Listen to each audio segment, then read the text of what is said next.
Hello, welcome to another edition of Dialogue on CCTV International. I'm your host, Tian Wei. Guqin is a Chinese instrument that dates back to 5,000 years ago. Recently, we have a Swedish sinologist, Cecilia Lindquist, who has written a beautiful book about these ancient instruments as well as the Chinese culture behind it.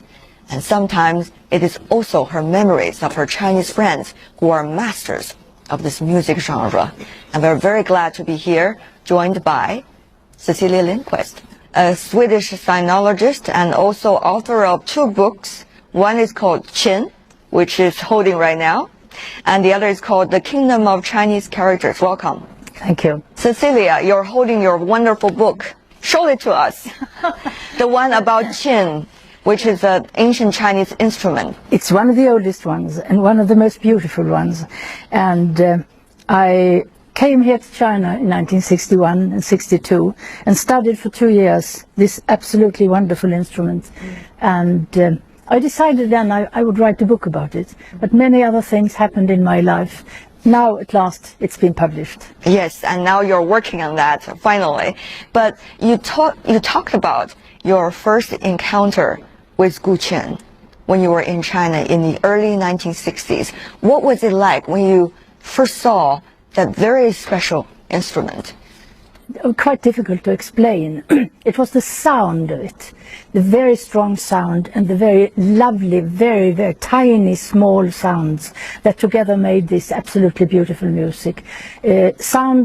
The big sounds from the lower strings that were like bronze bells, but the lighter ones were like the small bells fluttering in the wind at the eaves of the roofs.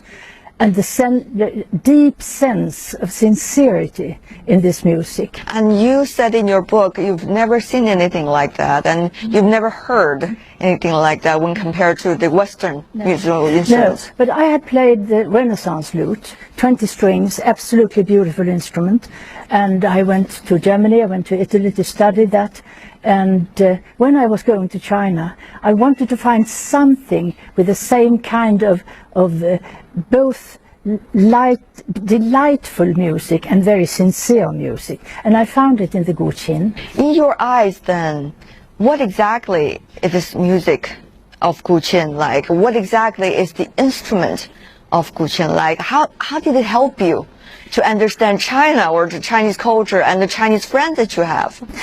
I was happy enough to be able to join the research institute for this instrument.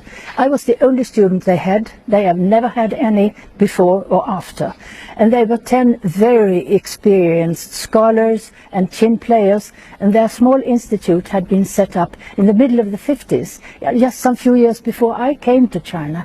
And they were very strong supporters of this old music and tried to do whatever they could to save the heritage now when the new world had started in China. And so they took extremely well care of me, and whatever I asked them, they tried to make me understand it. Was it about porcelain, about architecture, about people's lives, about the songs and the poetry and so on? They explained that to me. So I became some kind of small mascot for them. They helped, whatever I asked, they tried to help me. Why did you think they want to do that? To help you? I mean, who has nothing to do with guqin, who didn't know anything to begin with, and someone who is not Chinese, and there seems to be a lot of very complicated cultures behind the instrument of guqin, as you may know. So why did they want to do that? Have you ever talked about that with them? We did later. My teacher, Wang Di, was just 2 years older than I. We were sitting in front of each other during 2 years and playing every morning. And as you know, girls of that age, we were talking about everything. So we got very, very close friends. And she understood my sincere wish to try to understand this instrument and to understand the Chinese culture. And so she helped me, and the other ones also, all the old people whom I met here. And they were remarkable people. In the beginning I didn't know who they were, but there was a small man coming every day and looked at my hands and to see how I behaved.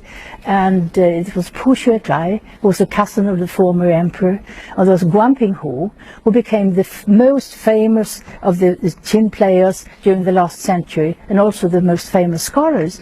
And sometimes he sat down just before my eyes, and he played, for instance, Liu Shui, the beautiful flowing water that depicts small rivulets coming up in the mountain and then getting together to form a huge stream flowing down the hill. It's one of the most beautiful musical pieces in the world, and actually it's just now traveling 1977 when Voyager was sent out to the maybe other worlds, the outer space worlds, a world where there might be intelligent people to understand what our music was.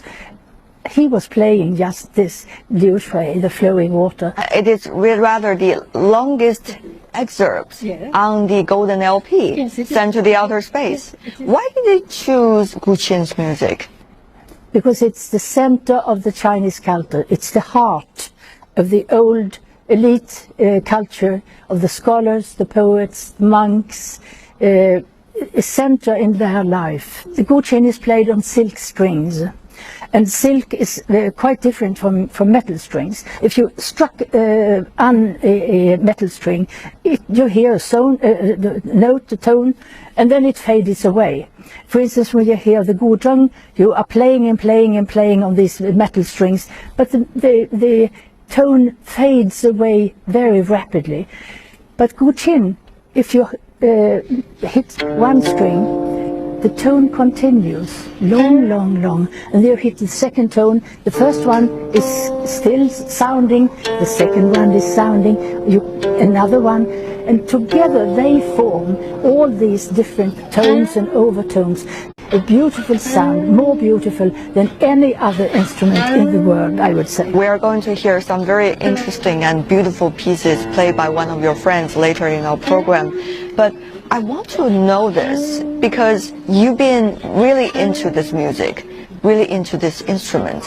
And of course, guqin in China appeared thousands of years ago. Some even say as early as 5,000 years ago. So how do you think that has been protected so far as part of the traditional Chinese culture? Like in the West, everybody ought to play the piano to be regarded as a cultural person during the last 200 years or so. Everybody in China, educated person, ought to play the guqin because that was in concentration, the heart of the civilization. You had to know that. But also in the guqin music, what fascinated me so very much is that so many of the pieces are related either to persons that we know.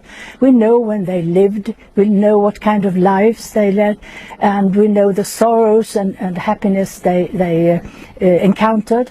And that's the one part of it. The other one is nature. And the flowing water, and for instance the plum blossoms in the winter, the tree is standing there, it's still winter, and the music begins rather heavy, and then suddenly you see the plum blossoms just standing there in the winter, quite unaware of the strong icy wind, and they're just floating in the air beautifully. And this combination of pieces that we know who wrote them, who had experienced this, and music, it's, I mean, so very touching, and it goes directly into one's heart. But is it enough only to have that longing for a peaceful life or for tranquility, and therefore you argue the music can be protected and then will be protected, or rather it is more complicated than that? As we all know, guqin, when you play it according to the rules and the traditions, there are actually a lot of rituals need to be done. The way people dress, the way the room is being decorated, the way the room is being set up, the way people sit, and the surroundings, everything, even the way of playing it, what is in the heart before you put your hand onto guqin. So is it ever possible, all of these rituals today, if the rituals are being left or already being forgotten? Is it still guqin? Yes, I think it is, because many of these rituals are very, very late in the history of guqin. I think you can very well play the guqin, and people do play the guqin without obeying to all these rituals. They might know about them, but it's nothing that binds them, that stops them from playing. And we have to accommodate that the world is changing. Something of what has been used, that they used to do before, we don't do that because we don't need it any longer. We don't want to do it. But still there is so much around guqin that is so attractive and so, I should say, necessary in the Chinese culture, so it will survive, and you can skip a lot of adiaphora and just concentrate on what's very important in the music. Will it survive? Another question related to this has a lot to do with what guqin and within the music of guqin, what it's all about. As you mentioned earlier, it has a lot to do with the lifestyle and the belief people have in the earlier days. For example, during the Confucius society or into Taoism, you mentioned it is so much related to nature. You know, the blossoming of the orchids or the flowing trees, the distant mountains, the flowing water. All of these is a kind of life that people could only dream about now when they have time, but it is so far away from the real life. So once again, is culture such as guqin that is related to an ancient lifestyle, is it ever be possible to preserve it today? I'm absolutely sure, yes. You don't need huge parks and wonderful sceneries. You can just have a small pot with a tree that you tend, a bonsai, and that might be just enough for your experience of nature when you want to play the guqin. That sounds so sad, though. We only have a bonsai here. But you also know that people love to go to the mountains. They love to go to the temples and look at the surroundings there. Everything is so attractive in these huge. I mean, the Wutaishan and all these Huangshan and all these places. Thousands of people flock there just to experience the beauty of the nature. Cecilia Lindquist, the Swedish sinologist who has written a beautiful book about Chinese ancient instruments.